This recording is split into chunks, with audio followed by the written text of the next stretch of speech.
Simula na po ngayong araw ng unang bahagi ng rehabilitasyon ng EDSA Busway.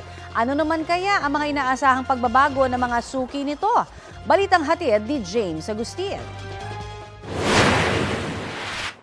Ang maliwalas at kompletong pasilidad ng North EDSA Station ng EDSA Busway gustong gayahin ng Department of Transportation para sa iba pang estasyon. Kaya sasailalim ang mga ito sa rehabilitasyon. Kabilang sa Phase 1 ng rehabilitasyon ng North Avenue Station na karaniwang dinaragsa ng mga pasahero. Ang bagong Barrio Station sa Caloocan, kapansin-pansin na hindi gumagana ang isa sa 3 elevators. Sa Monumento Station naman hindi masyado makita ang pangalan ng estasyon dahil sa pundidong ilaw. Pahirapan ng mga pasahero dahil hagdan lang ang inaasahan nila para makapunta sa mismong estasyon. Gaya ng PWD na si Al, na itong sinasakyan araw-araw papasok sa kanyang trabaho.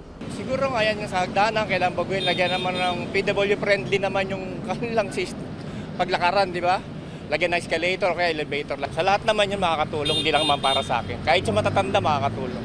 Si Murphy naman na galing pang Bicol, hirap sa pagbuhat ng kanyang bagahe. Hiling niya magkaroon ng elevator sa Monumento Station. Mahirap yung babaakyat ka, lalo na pag may dala. Doon ako nahirapan. Pagdating kasi sa taas, buti na lang inakyat nung mama. Kasi kung hindi, hirap po talaga ako. Pagod na ako. Para kay Maria Cecilia na suki na rin ang busway, mas mainam na may mabago rin sa sistema ng biyahe ng mga bus. May mga tigil-tigil pa na inaantay, pinupuno. Maganda sana kung pagkasakay mo, alis agad. Tulad niyan, maaga ako umalis. Sigurado yan, tagal ko rin dyan. Minsan madilim. Yun lang, sana mabago. Sabi ng DOTR, kasama rin sa rehabilitasyon ng Guadalupe Station sa Makati City.